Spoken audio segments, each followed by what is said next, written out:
বিসমিল্লাহির রহমানির রহিম। আমি ডক্টর রিফাতুল ইসলাম আপনাদের সাথে রেসপিরেটরি সিস্টেম সম্পর্কে আলোচনা করতেছিলাম, যার ভিতরে একটা ইম্পর্টেন্ট ডিজিজ টিউবারকুলোসিস বা যক্ষ্মা। এই যক্ষ্মা রোগ নিয়ে আপনাদের সাথে লাস্ট দুইটা ক্লাস আলোচনা করেছি। আজকে যক্ষ্মা ক্লাসটা শেষ করে দেবো ইনশাআল্লাহ। হ্যাঁ, তারপর যদি কোনো কোশ্চেন থাকে তাহলে আমরা সেটা নিয়ে পরবর্তীতে আলোচনা করব।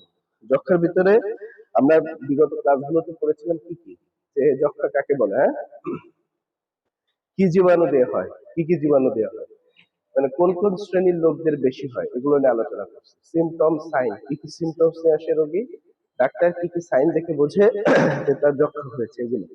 এবং তারপরে আলোচনা করেছিলাম যে ইনভেস্টিগেশন, মানে পরীক্ষা নিরীক্ষার মাধ্যমে কিভাবে যক্ষ্মা আমরা এটা করতে পারি যে এটাই যক্ষ্মা। হ্যাঁ, আমরা কিভাবে বুঝতে পারি যে ইনভেস্টিগেশন, যে সমস্ত আপনার পরীক্ষা নিরীক্ষা আছে সেগুলো কি কি ইন্ডিকেট করলে এটাকে আমরা যক্ষ্মা বলবো, এই বিষয় নিয়ে আমরা আলোচনা করেছি। যার ভিতরে একটা ছিল সিবিসি, তাই না? দেখেন, আগের ক্লাসে বলেছিলাম সিবিসি তে আমরা কি কি দেখবো, তখন ইএসআর টা দেখবো। ইএসআর এর রাইজটা কেমন হবে ভাই? ইএসআর এর রাইজটা কেমন হবে, কম না বেশি? বেশি। কেমন বেশি? আমি কিন্তু একটা ওয়ার্ড উচ্চারণ করেছিলাম, কি বেশি, কিরকম বেশি হবে ভাই? কেমন হাই? স্কাই হাই, না? আমরা হাইতে বলতেই পারি, হাই মনে করেন 20 থাকার দরকার, 0 থেকে 20 থাকার দরকার, সেটা আমার হলো 40, সেটা হাই, তাই না? ধরেন এটা 35 হলো, এটাও হাই। কিন্তু সেটা যদি 120 হয় তাহলে কি এটা হাইয়ের পর্যায়ে পড়ে? তাহলে এটা কেমন হাই হবে? স্কাই হাই হয়ে যাবে। এমন হচ্ছে 98 হয়ে গেছে, প্রায় 3 গুণ, তাই না? আবার 110 হয়ে গেছে ইএসআর। তাহলে এই জিনিসগুলোকে আমরা স্কাই হাই বলবো, তাই না? তাহলে ইএসআর এই পরিমাণটা অনেক বেশি থাকবে। তারপর আর কি থাকে? ডাব্লিউবিসি কাউন্ট, তাই না? ডাব্লিউবিসি কাউন্ট, যেটাকে আমরা মেডিকেলের ভাষায় বলি লিউকোসাইট, তাই না? এই লিউকোসাইটটা বেড়ে গেলে যে রোগটা হয় তাকে বলে লিউকোসাইটোসিস, অর্থাৎ ডাব্লিউবিসি কাউন্টটা বেড়ে যাবে, তাই না? যক্ষ্মা রোগীর সিমটমস বলছিলাম যে এই রোগী কাশে, কাশলে রক্ত আসে। যখন সে রক্ত আসে, রক্ত নিয়ন্ত্রণ করতে পারে না, বেরোয় যায় শরীর থেকে, তাই না? তাহলে রক্ত যদি শরীর থেকে বেরোয় যায়, রক্ত পরিমাণ বাড়বে না কমবে? কম। তাহলে আরবিসির পরিমাণ কি হবে? কমে যাবে। তাহলে সিবিসি টা আমরা দেখেছিলাম, ভালো করে খেয়াল করেন, কিন্তু ডাব্লিউবিসি কাউন্টটা কি হয়? বেড়ে যায় না, বাড়ে। আর আরবিসি কাউন্টটা কি হয়? কমে যায়। কারণ আমাদের আরবিসি রক্ত বমি হয়, রক্ত কাশি হয়, কাশির সাথে রক্ত বেড়ে গেলে রক্ত তো কমবেই, তাহলে ডাব্লিউবিসি কাউন্টটা বাড়বে। আর একটা বাড়ে কি? ইএসআর, তাই না? আরো অনেক জিনিস আছে, ওগুলো আমরা দেখবো না। আমরা মূলত এই 3টা জিনিস দেখে বুঝবো যে অবস্থাটা ভালো না। এই জিনিসটা প্রথমের দিকেই থাকে, সুতরাং এটা থেকে বোঝা যাবে যে অবস্থা ভালো না, খারাপের দিকে যাচ্ছে। নিউট্রোফিল আছে, নিউট্রোফিলের সাথে ডাব্লিউবিসির সঙ্গে, ডাব্লিউবিসির একটা সেল নিউট্রোফিল, হ্যাঁ, মানে হোয়াইট ব্লাড সেল। এই নিউট্রোফিল কাউন্ট অনেক বেড়ে যায়, বুঝতে পারছেন? এগুলো আপনাদের এত দেখতে হবে না, আপনার মূলত উপরে গুলো দেখলেই এনাফ, বোল্ড তালে এগুলো দেখলেই এনাফ, ঠিক আছে? তাহলে আমরা এই জিনিসগুলা পাচ্ছি, তাই তো? ওকে, তাহলে আরবিসি ডাব্লিউবিসি কাউন্ট দেখলাম। এরপর আমরা বলছিলাম এক্স রেটা, তাই না ভাই? দেখেন এক্স রেতে কি হয়, এক্স রেতে আমরা বলছিলাম প্যাচি অপাসিটি পাই। এটা কি খাতা দেখছেন আপনারা? কথা বলতেছেন না কেন? তাহলে দেখেন এই যে প্যাচি অপাসিটিটা বলতে হবে, কারণ আপনি যখন এক্স রেটা দিবেন তখন চেস্টের এক্স রে আসলে এখানে লেখা থাকবে প্যাচি অপাসিটি। অনেক বড় বড় ডাক্তার আছে patchy opacity indicated to TB, TB মানে টিউবারকুলোসিস, টিউবারকুলোসিস মানে যক্ষ্মা, এটা বলে দেয়। কিন্তু অনেকে আছে এটা বলে না, বলে না বলে যে এটা তার দোষ তা না, কারণ সে মনে করে সকলে এটা জানে। তাহলে আপনি কিন্তু ওই প্যাচি অপাসিটি দেখলে বুঝবেন this is indicated to TB. আরো একটা জিনিস হয়, হাইলার লিম্ফ নোড আছে একটা, হাইলার লিম্ফ নোড, এই ওয়ার্ডগুলো মনে রাখতে হবে ভাই, হ্যাঁ? তাহলে আপনি রিপোর্ট দেখে বলে দিতে পারেন এটা টিবি, হ্যাঁ? হাইলার লিম্ফ নোড, এটা ফুলে যাবে, তখন লিম্ফ নোড ফুলে যাওয়াকে বলা হয় লিম্ফ অ্যাডিনোপ্যাথি, হ্যাঁ? তখন লেখা আসবে হাইলার লিম্ফ অ্যাডিনোপ্যাথি। দেখেন বুঝাই, জিনিসটা ক্লিয়ার হবে। দেখেন এটা একটা লাংস, ঠিক আছে? এভাবে থাকে লাংস। এই লাংসের এই জায়গাটাকে বলা হয় হাইলার লিম্ফ নোড। লিম্ফ নোড মানে ধরেন একটা সেল, একটা সেল। এই লিম্ফ নোড হচ্ছে যখন আমাদের শরীরে কোনো ইনফেকশন হয়, এই জিনিসগুলো ফুলে যায়, এই জায়গায় এরকম গোল থাকে, হ্যাঁ, এগুলো ফুলে যায় লিম্ফ নোড। এটা দেখে আমরা ইনফেকশন হয়েছে কিনা বুঝি। আমাদের গলার এখানে লিম্ফ নোড ফুলে যায়, ধরেন লাংসে একটা ক্যান্সার হলো, তখন এই লিম্ফ নোড গুলো ফুলে যায়। আমরা হাত দিয়ে বুঝি যে লিম্ফ নোড ফুলছে মানে ক্যান্সার হয়েছে, কথা বুঝছেন? মেয়েদের ব্রেস্টে ক্যান্সার হয় না, বগলে লিম্ফ নোড থাকে, বগলে আমরা বগলে হাত দিলে বুঝতে পারি যে তার বড় ধরনের কোনো একটা ইনফেকশন ব্রেস্টে হয়েছে, যেটা লিম্ফ নোড ফুলে যাওয়ার কারণে বুঝতে পারি this is indicated to cancer. ঠিক আছে, তাহলে লিম্ফ নোড যখন ফুলে যায় মানে ইনফেকশন হয়েছে কোনো একটা, তখন তাকে বলা হয় লিম্ফ্যাডিনোপ্যাথি। তাহলে আপনি এক্স-রেতে পাচ্ছেন প্যাচি অপাসিটি লেখাটা আসবে, আসবে হাইলার লিম্ফ্যাডিনোপ্যাথি। আচ্ছা, প্যাচি অপাসিটি জিনিসটা কিছু বোঝার চেষ্টা করি। লাংসের ভিতরে এরকম ছোপ ছোপ দাগ থাকবে, দেখেন এক্স-রেতে লাংস থাকবে কালো, ঠিক আছে, এক্স-রেতে লাংস কেমন থাকবে ভাই, কালো। কিন্তু কালোর ভিতরে যদি এরকম সাদা সাদা ছোপ দেখেন, ছোপ নেটে দেখবেন, হ্যাঁ এরকম ছোপ ছোপ থাকে, ছোপ ছোপ সাদা ছোপ, কালোর ভিতরে সাদা ছোপ, মনে হচ্ছে কেউ এভাবে রং মেরে দিয়েছে। ওকে, তো এই ছোপ ছোপ জিনিসটাকে বলা হয় প্যাচি। অপাসিটি মানে হচ্ছে সাদা, রেডিওর ভাষায় শোনেন, এক্স-রে ভাষায় অপেক, ওপেক মানে হচ্ছে সাদা, বুঝছেন, রেডিওর ভাষা শোনেন, রেডিওলজির ভাষা শোনেন, এগুলো নিয়ে একদিন ক্লাস নেব। হ্যাঁ, তো লাংসের জন্য এটা পড়তে হবে। আর লুসেন্ট মানে হচ্ছে কালো ভাই, লুসেন্ট মানে কালো। আমি কিভাবে মনে রাখতাম জানেন, ছন্দ ভাবে, কালোতে কি আছে ল, দেখছেন, আর লুসেন্ট উচ্চারণে কি আছে এল। আমি মনে রাখতাম এইভাবে ভাই, লুসেন্ট মানে হচ্ছে কালো, ওপেক মানে হচ্ছে সাদা। ভাই বুঝতে পারতেছেন, তাহলে লুসেন্ট মানে কালো, ওপেক মানে সাদা। আমি বলেছি দেখেন প্যাচি, ওপেসিটি, তাহলে ওপেক থেকে আসছে কি ওপেসিটি, তাহলে ওপেক মানে কি সাদা, তাহলে সাদা মানে কি লাংসের ভিতরে সাদা সাদা ছোপ থাকবে। প্যাচি মানে অনেক, অনেকগুলো ক্ষুদ্র ক্ষুদ্র, সিঙ্গেল না, ডাবল না, ট্রিপল না, একটা দুটো তিনটা না, অনেকগুলো মাল্টিপল, এটা গুলো প্যাচি অপাসিটি ভাই। দেখেন এই যে এরকম দাগ আসবে, হ্যাঁ এরকম প্যাচি অপাসিটি থাকে। তাহলে এক্স-রেতে আপনি পাচ্ছেন প্যাচি অপাসিটি একটা জিনিস পাবেন। আর এই যে হাইলার লিম্ফ নোড আছে, এটা ফুলে যায়, এই ফুলে যাওয়াকে বলা হয় হাইলার লিম্ফ অ্যাডিনোপ্যাথি। ভাই এই দুইটা পাবেন, ক্লিয়ার, এই টেস্ট দুটো ক্লিয়ার ভাই। সিবিসি এক্স-রে দেখে আপনি একটা রোগীর বলে দিতে পারবেন যে ভাই আপনার কি হয়েছে, নিজেও বাঁচতেন, 10টা লোককেও বাঁচালেন। ঠিক আছে, ওই রোগী দৈনিক আপনার কাছে এসে কাশাকাশি করলে আপনার হবে না টিবি, এই জন্য বুঝতে হবে কিন্তু।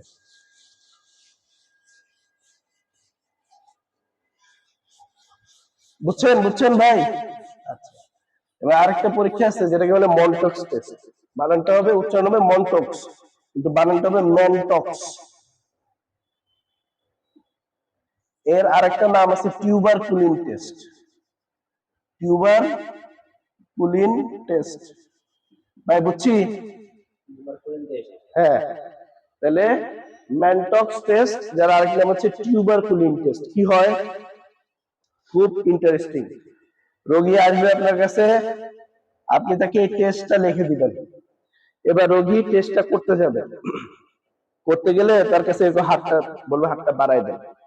ভাই খেয়াল করি, হাতটা বাড়াই দেন, দিলে হাতের এইখানে বা এখানে, হ্যাঁ ওরা একটা সুই দিবে, সুই একটা ইনজেকশন দিবে, এই ইনজেকশনের ভিতরে যে পদার্থটা যাবে এটাকে বলা হয় টিউবারকুলিন।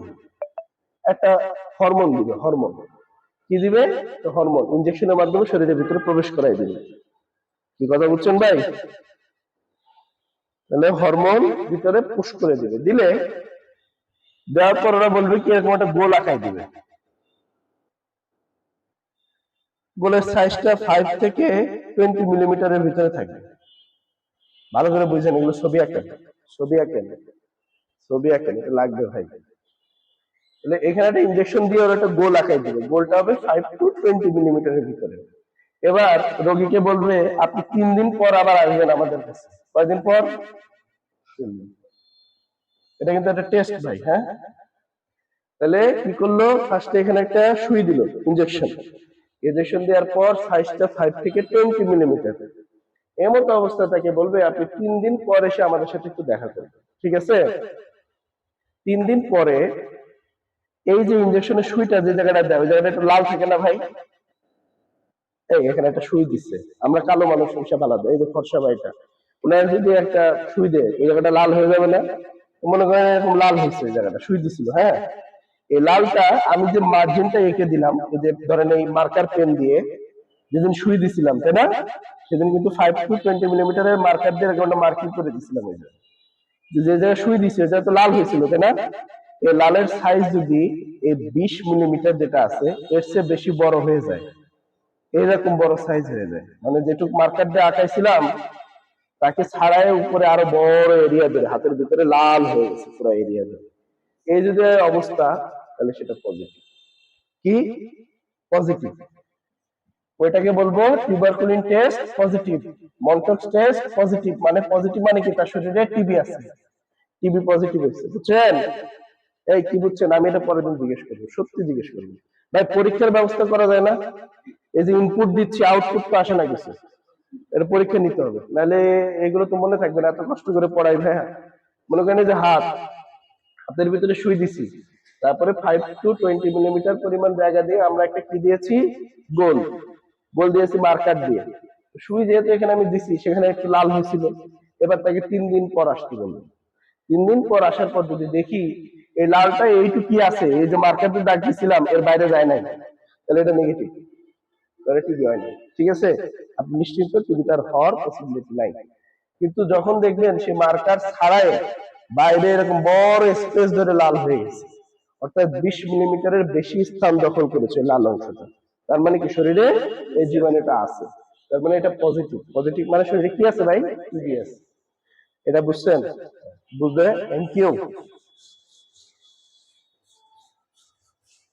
না বুঝতে পারলে জিজ্ঞেস করবেন ভাই, আমি 10 বার বোঝাবো, কিন্তু দাম থাকা যাবে না, অর্থাৎ চুপ থাকা যাবে না, কথা বলতে হবে। এই যে কষ্ট করে আপনাদের বোঝাই দিচ্ছি না, এটা কিন্তু আপনাদের কাছে ফিডব্যাক না আসলে আমাদের কষ্ট লাগে।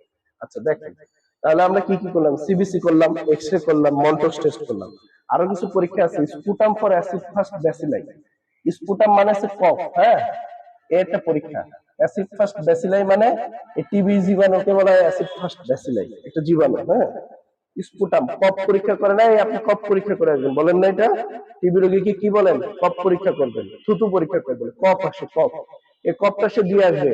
দিয়ে আসার পরে যদি অ্যাসিড ফাস্ট ব্যাসিলাইকে একটা জেড স্ট্রিং মানে জেড এন একটা মিডিয়া আছে, হ্যাঁ, এই মিডিয়াতে কালচার করে, জেনে রাখেন এটা খুব ইম্পর্টেন্ট না, মানে একটা মিডিয়াতে, এটাকে বলে জিল নেলসন মিডিয়া, মানে এখানে এটাকে কালচার করা হয়, চাষাবাদ করা হয় যে এর ভিতরে টিবি জীবাণু আছে কিনা। তো ওরা চাষাবাদ করে বলে দেয় হ্যাঁ টিবি আছে, থাকলে কি বলবে? পজিটিভ। পজিটিভ, হ্যাঁ। তাহলে cough sputum for acid fast bacilli, এই টেস্ট যদি পজিটিভ আসে তাহলে কি তার শরীরে টিবি আছে। আপনি পরীক্ষাটা দিয়ে দিবেন, ওরা পজিটিভ না নেগেটিভ বলবে, কারণ এই স্পুটামটা ওরা জেল নেলসন মিডিয়াতে কালচার করবে, কালচার করার পরে ওরা বলবে যে শরীরে টিবি আছে কি নাই, ওরা বলে দিবে পজিটিভ মানে আছে, নেগেটিভ মানে নাই। তাহলে এটাও একটা পরীক্ষা জেনে রাখতে হবে। কফ পরীক্ষা করতে বলি না, এই সেই কফ পরীক্ষা, ঠিক আছে? আচ্ছা, আরো কিছু বড় বড় পরীক্ষা আছে, সেগুলো আপনাদের না জানলেও চলবে, যে অনেক সময় এত কিছুর পরেও টিবি ধরা পড়ে না, কিন্তু টিবির সব লক্ষণ তার শরীরে আছে। তখন লাংস থেকে আমরা কি করে জানেন, একটা সেল নিই, এটাকে বলে বায়োপসি, নাম শুনছেন? বায়োপসি করে মাংস কাটে, মাংস কেটে পরীক্ষা করে, শুনছেন? এরকম পরীক্ষাও করা হয়, এটাকে বলে বায়োপসি। লাংস থেকে টিস্যু নিয়ে পরীক্ষা করে, এটা কি ক্যান্সার নাকি টিবি এটা দেখার জন্য বায়োপসি করলে ধরা পড়ে, কথা বুঝতে পারছেন? এই একটা পরীক্ষা আছে। আবার দেখা যাচ্ছে টিবি ট্রিটমেন্ট, এই যে এখন শিখাবো, টিবি ট্রিটমেন্ট দেওয়া হয় 6 মাসের ট্রিটমেন্ট, সে কি করে 2-3 মাস পর আর নেয় না, পরে এই ওষুধটা শরীরে আর কাজ করে না, পরবর্তীতে তার শরীরে আবার টিবি আসে, তখন এই যে পরীক্ষাগুলো বললাম না, এগুলো করলে সবকিছু নেগেটিভ আসে, তখন এটা 100% কনফার্ম করার জন্য একটা পরীক্ষা করা হয়, তাকে বলা হয় জিন এক্সপার্ট। কি বলা হয়? জিন এক্সপার্ট, এটার নামটা জেনে রাখেন, বুঝতে পারছেন? টিবির চিকিৎসা অনিয়মিত ভাবে করার কারণে তখন দেখা যাচ্ছে টিবির জীবাণু ভিতরে বসে থাকে এবং ওর ক্ষতিও করতে থাকে। এই স্বাভাবিক পরীক্ষা এগুলো ধরা পড়ে না, তখন বড় পরীক্ষা করে, অনেক ব্যয়বহুল পরীক্ষা, জিন এক্সপার্ট পরীক্ষা করানো, এটাও একটা পরীক্ষার ধরন, ঠিক আছে? ওকে, বায়োপসি পরীক্ষাটা, এরপর আমরা ট্রিটমেন্ট দিব। ট্রিটমেন্টটা সুন্দরভাবে মনে রাখবেন, 4টা জিনিস নিয়ে আমরা ট্রিটমেন্ট দিই। আইসোনিয়াজিড, লেখেন রিফাম্পিসিন,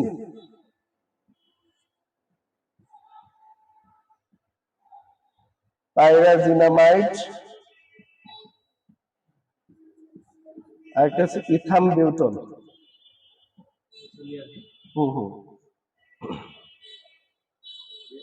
এই 4টা জিনিস দিয়ে আমরা ট্রিটমেন্ট দেব।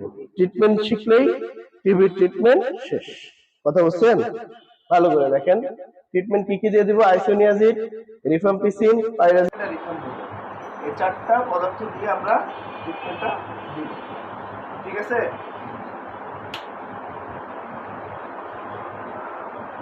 ট্রিটমেন্ট ট্যাবলেট নম্বরে কি পাই না পাইরাজিনামাইড, ইথামভির। আর যেগুলো ক্রিটিক্যাল কেস তার জন্য আরেকটা জিনিস যুক্ত হয়, সেটা বলে স্ট্রেপ্টোমাইসিন। এটা দিলে টিবি চিকিৎসা কিন্তু শেষ হয়ে যাবে, শুধু মনোযোগ দিয়ে শুনবে এটা আমরা কিভাবে দিব। হ্যাঁ, আগের ক্লাসগুলো রিক্যাপিচুলেট করছিলাম, ওগুলো ভালো তো মনে আছে তো ভাই? দেখেন আমি ইনভেস্টিগেশনগুলো রিপিট করে দিয়েছি, এখন ট্রিটমেন্টটা জানলে আমাদের টিবি ট্রিটমেন্ট শেষ। এটা খুব ভালো করে একটু শুনবেন, তাহলে টিবি ক্লিয়ার হবে। দেখা শেষ? আসেন, আইসোনিয়াজিড, রিফাম্পিসিন, পাইরাজিনামাইড আর ইথামব্রুটল। ঠিক আছে, এই চারটা ওষুধ প্রথম 2 মাসে দিন। ফার্স্ট 2 মান্থসে দিব 4টা মেডিসিন। কয়টা? 4টি। এই 4টা একসাথে খাবে। কয় মাস? প্রথম 2 মাস। টিবির কোর্স কয় মাসের ভাই? 6 মান্থসের কোর্স। কত? 6 মান্থস, 6 মাসের কোর্স। ঠিক আছে, তাহলে প্রথম 2 মাসে দিব এই 4টা ওষুধ। ঠিক আছে, এবং পরের 2 মাস মানে পরের 4 মাস, আমি ভুল বলছি, দেখেন প্রথম 2 মাসে কয়টা? 4টা, আর পরের 4 মাসে 2টা।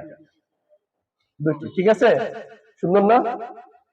তাহলে দেখেন ছন্দটা কি, এই 4টা ওষুধ দিব, এটা পরে স্ট্রেপ্টোমাইসিন পরে। হ্যাঁ, তাহলে প্রথম 2 মাসে এই 4টা, উপরে 4টা মুখস্থ করবেন, এই 4টা ওষুধ দিব। আর পরের 4 মাসে 2টা কোন 2টা? এই 2টা। ঠিক আছে, বাকি 2টা বাদ যাবে। কথা বুঝছেন? এই ভাই ক্লিয়ার? TB treatment clear? এই 4টা ওষুধ কি দিলাম প্রথম 2 মাসে, আর পরের 4 মাসে কয়টা দিয়েছি? 2টা। যদি কোনো পেশেন্টের কমপ্লিকেটেড কেস হয়, অর্থাৎ এই ওষুধ দিয়ে রেজাল্ট পাওয়া যাচ্ছে ভালো না, হ্যাঁ, তখন তার সাথে আমাদের এই ওষুধটা অ্যাড করা লাগে, স্ট্রেপ্টোমাইসিন। এবং স্ট্রেপ্টোমাইসিন দিব কোথায়? এই যে প্রথম 2 মাসে 4টা দিছিলাম না, সাথে আরেকটা দিয়ে দেবো। কথা পরিষ্কার? আগে কিন্তু এটা দিব না, 90% কেস আমার স্ট্রেপ্টোমাইসিন লাগে না, বুঝলেন? যেগুলো ডায়াগনোসিস হয় এই 4টা মেডিসিন দিয়ে হয়ে যায়। কথা বুঝছেন? তাহলে আমরা প্রথম 2 মাসে দিব 4টা মেডিসিন, এবং পরের 4 মাসে দিব 2টা মেডিসিন। ঠিক আছে, এবং এটা কখন দিব? যখন দেখবো এই মেডিসিন কাজ করতেছে না, তখন আমি লাস্ট অপশন হিসেবে স্ট্রেপ্টোমাইসিন তখন আমি প্রথম 2 মাসে যোগ করে দিব। আমি কি এই টিবি ট্রিটমেন্ট সম্পর্কে জানলাম? আচ্ছা, তাহলে এই ট্রিটমেন্ট গুলো সম্পর্কে আমরা ক্লিয়ার হলাম। এখন যেটা জানবেন সেটা বলে শেষ। দেখেন এই ট্রিটমেন্ট গুলোকে আপনি কোনো দোকানে ওষুধগুলো পাবেন না। টিবি ট্রিটমেন্ট ভালো করে শুনলে এই কথাগুলো রোগীদেরকে বলে দিবেন। টিবি ট্রিটমেন্ট কখনোই ওষুধ দোকানে আপনি পাবেন না। এই ওষুধগুলো আপনি পাবেন কোথায়? উপজেলা হেলথ কমপ্লেক্স। উপজেলা হেলথ কমপ্লেক্সে রোগী ডায়াগনোসিস হলে পাঠিয়ে দিবেন, ওরা ওষুধটা দিবে। ডায়াগনোসিস হওয়ার পর প্রথম ডোজ ওষুধ বলবেন রোগীকে, আপনাকে প্রথম ডোজ ওষুধ এখানে খাওয়াই দেওয়া হবে, আপনি ওষুধটা এখানে খাবেন। খাওয়ার পর এখান থেকে ডায়াগনোসিস হওয়ার পর এখান থেকে প্রথম ডোজ ওষুধ যখন সে খাবে, তারপর থেকে রোগ ছড়াবে। কথা বুঝছেন? তাহলে এটাকে বলে ডটস থেরাপি, DOTS। ঠিক আছে, ডটস থেরাপি। ডটস থেরাপি মানে কি জানেন? মানে রোগী এখানে বসে আছে আমার সামনে, আমি একজন কর্মকর্তা, আমার সামনে রোগীটা ওষুধটা খাইবে, এই কন্ডিশনটাকে বলে ডটস। বুঝছেন? তাহলে আমার চোখের সামনে সে ওষুধটা গিলল, এটাকে বলে ডটস থেরাপি। তাহলে সে প্রথম ডোজ ওষুধ খেলো, আর বাকি ধরেন 5-7 দিনের ওষুধ তাকে দিয়ে দেওয়া হয়। এবার সে বাসায় চলে যায়, তার সমস্ত আইডেন্টিফিকেশন লেখা থাকে। এই জিনিসগুলো তখন একজন স্বাস্থ্যকর্মী তার বাড়িতে যেয়ে খোঁজ দিবে, এবং বাড়ি যেয়ে তার ওষুধগুলো কয়টা আছে, মনে করেন 5 দিনের ওষুধ আছে, আর 5 দিন বা 7 দিনের ওষুধ উনি দিয়ে আসবেন। এটা সরকার থেকে ফ্রি, বিনামূল্যে ওষুধটা দেওয়া হয়। কেন দেওয়া হয়? এটা তো তীব্র মানে ছড়ায় যায়, তাই না? একজন থেকে আরেকজন, এবার সারা সোসাইটিতে ছড়ায় যেতে পারে, এবং সোসাইটির অন্য মানুষ যেন ইনভলভ না হয়, শুধু এই কারণে তাদেরকে এই ওষুধগুলোকে খাওয়াই দেওয়া হয়। তাহলে রোগী আসলে রোগ ধরা পড়লে ট্রিটমেন্ট দিলেন, এবং তাদেরকে এভাবে বুঝাই দিলেন এই ওষুধগুলো আপনি এসব জায়গায় জায়গায় পাবেন, তখন তাদেরকে এই জিনিসগুলো দিয়ে দেওয়া হবে। কথা পরিষ্কার ভাই? তাহলে আপনার টিবি ট্রিটমেন্ট জানলেন কি কি দেওয়া হয়। এই ট্যাবলেট গুলো সরকারি হসপিটাল থেকে দেওয়া, কোনো দোকানে পাবেন না, এবং এভাবে ওষুধগুলো খাবেন। যদি এরপরে কোনো সমস্যা হয় আমাদের কাছে আসবেন। এই কথাগুলো বলে দিতে পারবেন না ভাই? তাহলে কি টিবি সম্পর্কে আর কোনো কথা বলার আছে? নেক্সট ক্লাসে আমি পরীক্ষা নিব আপনাদের টিবির উপরে, দেন আমরা নিউমোনিয়া পড়াবো। ঠিক আছে, তাহলে আজকে টিবির পর্যন্ত এগুলো।